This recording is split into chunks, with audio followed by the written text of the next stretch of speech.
संविधान की मूल रचना है उसको क्या हम इंप्लीमेंट कर रहे हैं या नहीं। कह सकता हूं कि जिन बच्चों को वहां के जेलों में डाला गया उनका कॉन्स्पिरेसी से, क्रिमिनलिटी से कहीं दूर दूर तक कोई वास्ता नहीं हो सकता। माहौल खराब किया जा रहा है। अरे आप इस मुल्क को क्या बनाना चाहते हैं? गलत मुकदमों में फंसा करके जेल में रखना आप चाहते हैं, इन लोगों का मनोबल तोड़ना।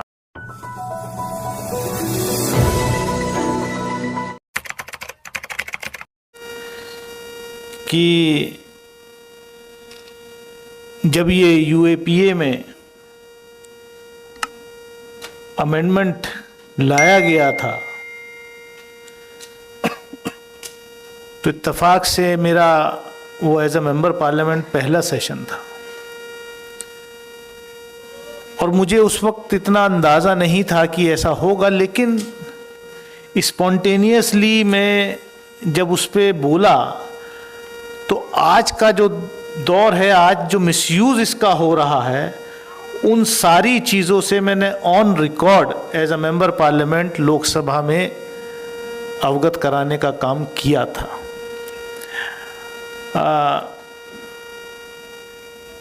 पीयूसीएल की साथी ने कहा कि इस यूएपीए के खिलाफ पॉलिटिकल पार्टीज़ को इकट्ठा होना चाहिए, अपोजिशन की पॉलिटिकल पार्टीज़ को। मैं तो इतना ही कहूँगा कि इस इनिशिएटिव के लिए मेरा इंडिविजुअल तो पहले दिन से समर्थन रहता है और मैं कभी कभी इन इश्यूज पर रिस्क लेकर के अपनी पार्टी के भी लाइन के खिलाफ चला जाता हूं, जिसकी मुझे कोई चिंता नहीं होती, क्योंकि अगर डेमोक्रेसी इस मुल्क में, जमहूरियत रहेगी, संविधान रहेगा, तभी पॉलिटिकल पार्टीज और इंडिविजुअल एमपी एमएलए रहेंगे। जब जमहूरियत ही नहीं रहेगी, कॉन्स्टिट्यूशन ही नहीं बचेगा, तो उसका कोई मतलब नहीं है। और अगर पार्लियामेंट की बिल्डिंग रहेगी भी तो मैं ऐसे पार्लियामेंट में जहां की बिल्डिंग बहुत खूबसूरत हो, ऐसे पार्लियामेंट में का मैं मेंबर होना भी गवारा नहीं करूंगा जहां पर, जिस मुल्क में अगर ह्यूमन राइट्स ना बचे। खूबसूरत बिल्डिंग तो पार्लियामेंट की सबसे खूबसूरत बिल्डिंग में देख रहा था, वो तो क्या नाम, नॉर्थ कोरिया की सबसे खूबसूरत बिल्डिंग है। बिल्डिंग से इतनी कुछ होगा, लेकिन जो संविधान की मूल रचना है उसको क्या हम इंप्लीमेंट कर रहे हैं या नहीं, ये बड़ा सवाल है। और मैं मुबारकबाद देता हूं कि इन सवालों को लेकर के उमर खालिद जैसे नौजवान वो निकले थे सड़कों पर, और जैसा नदीम भाई ने जिक्र किया कि मैं अपने आप को सौभाग्यशाली मानता हूं कि मैं ऐसे इदारे से आया निकल के जहां पर जो इदारा फ्रीडम मूवमेंट का एक पौधा था, और जब सीएए लाया गया तो उसके विरोध की शुरुआत भी जामिया मिलिया इस्लामिया से हुई, और जामिया के हमारे साथी, हमारे जूनियर्स, मतलब उन्होंने कुर्बानियां दी और वह जेलों में बिना किसी, मतलब मैं जानता हूं, मैं कह सकता हूं कि जिन बच्चों को वहां के जेलों में डाला गया उनका कॉन्स्पिरेसी से, क्रिमिनलिटी से कहीं दूर दूर तक कोई वास्ता नहीं हो सकता। दिल्ली के अंदर वो ताहिर हमारे पुराने साथी कॉर्पोरेटर थे, मतलब मैं उनको जानता हूं, आज से नहीं, बहुत पहले से, इत्तेफाक से वो हमारी कॉन्स्टिट्यूंसी के में, लेकिन उससे पहले मैं जिस पार्टी में था, जनता दल में था, मैंने उनको जनता दल से टिकट भी दिया था पहला कॉर्पोरेशन का इलेक्शन लड़ने के लिए। मैं उस जमाने से उस शख्स को जान दो, क्या मतलब है उसका दंगे। वो 3 दिन पहले हमारे साथ थे, उन्होंने वाकया मेरे से बयान किया कि साहब ऐसे ऐसे हो रहा है, ऐसे ऐसे हुआ है, सब जानते हैं। वो सही कहा नदीम साहब ने कि पुलिस गई, उनको निकाला, बचाया, सब कुछ किया, और 2 दिन बाद 3 दिन बाद उन्हीं के ऊपर केस लगा करके जो है उनको जेल में डाल दिया। कहीं कोई सुनवाई नहीं।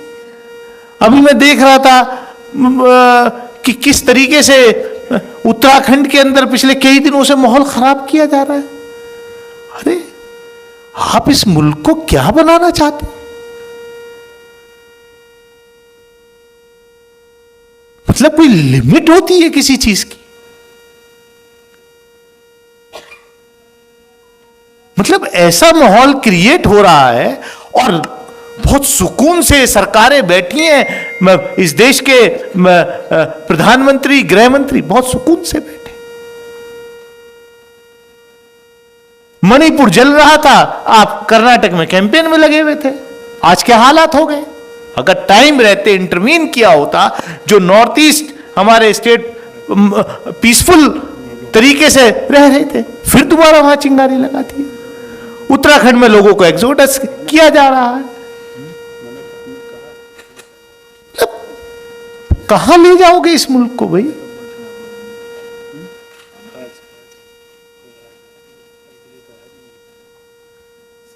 स्कूल आप बनाते नहीं, यूनिवर्सिटी कॉलेज आप बनाते नहीं।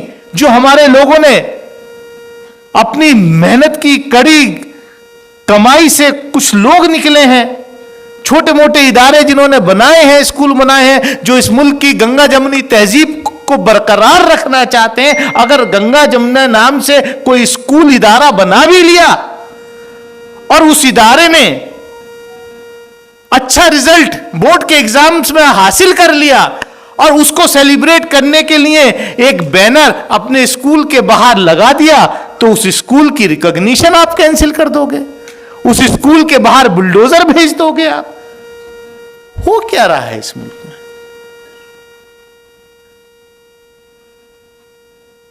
कहना कुछ और करना कुछ।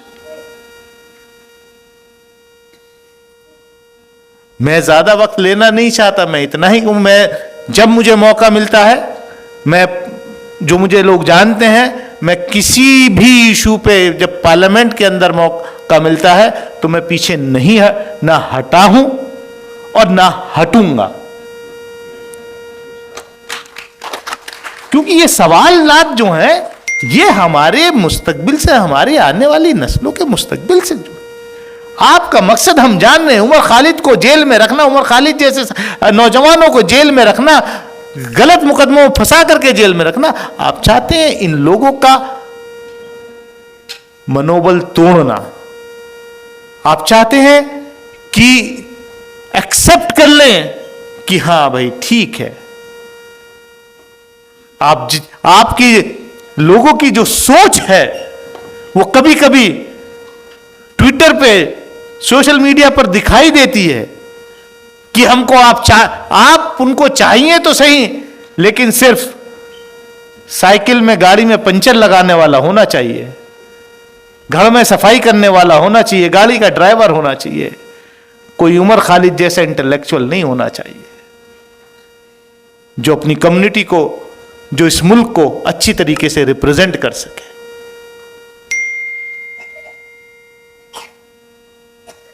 दानिश अली जैसा आपको रिप्रेजेंटेटिव नहीं अच्छा लगता, क्योंकि वो आपके एजेंडे का फॉर्डर नहीं बनता। हम जैसे लोग जो यहां बैठे हैं वो अपनी बात भी कहेंगे, लेकिन आपके एजेंडे में फॉर्डर नहीं बनने का काम करेंगे। इसलिए हम आपके बड़े दुश्मन हैं, इसलिए उमर खालिद आपका बड़ा दुश्मन है। मैं ज्यादा कुछ ना कहते हुए मैं इतना ही कहूंगा कि दौर बुरा जरूर है, लेकिन इंशाअल्लाह ये दौर बदलेगा।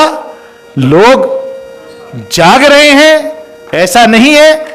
और मैं एक बात और कहता हूं, बड़ी जिम्मेदारी इस देश की मेजॉरिटी कम्युनिटी की है।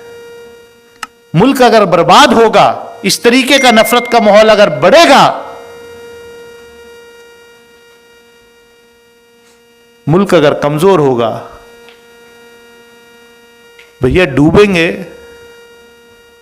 अगर 85 डूबेंगे तो 15-14 ये भी डूब जाएंगे। तो इसलिए, और मैं कह रहा हूं इस बात को फिर, कि मेजॉरिटी कम्युनिटी के अंदर मेजॉरिटी सेकुलर है इस देश में आज भी, in spite of all their efforts. और वही लोग लड़ाई लड़ रहे हैं जिसको ये तोड़ना चाहते हैं, लेकिन तोड़ नहीं पाएंगे। ज्यादा वक्त नहीं है, लोग जाग रहे हैं। अभी जिस तरीके के रिजल्ट्स पॉलिटिकल आ रहे हैं, और आने वाले वक्त में, आने वाले कुछ महीनों में और अच्छे आएंगे इंशाअल्लाह। 24 जो है वो इन सब मसलों से निजात दिलाएगा। हां, एक बात जरूर है कि जो कविता श्रीवास्तव जी ने कहा कि 24 से पहले पॉलिटिकल पार्टीज को एक मंच पे आना चाहिए और उनसे ये अपने सवालात पर, खास तौर से यूएपीए और एनडीए के सवालात पर बात करनी चाहिए। मैंने उस वक्त भी कहा था जब ये यूएपीए का अमेंडमेंट लेकर आए थे, मैंने कहा इसी हाउस के अंदर, इसी पार्लियामेंट के अंदर पोटा भी बना, टाडा भी बना, और इसी पार्लियामेंट ने दोनों को रिपील किया। और आने वाले वक्त में ऐसे ही ये यूएपीए भी रिपील किया जाएगा। और मुझे खुशी है इस बात की कि मैंने वो बात बोली थी, और वो वक्त दूर नहीं है जब बहुत जल्द ये यूएपीए के जिसको मैं ड्रैकोनियन लॉ कहता हूं, उसके जो सेक्शंस हैं उनको रिपील किया जाएगा। और इस तरीके के जो मासूम लोगों को जो ये सेक्शंस लगा करके, ये धाराएं लगाकर जेलों में डाला गया है, उन सबको इससे निजात मिलेगी। बहुत बहुत शुक्रिया। खुदा।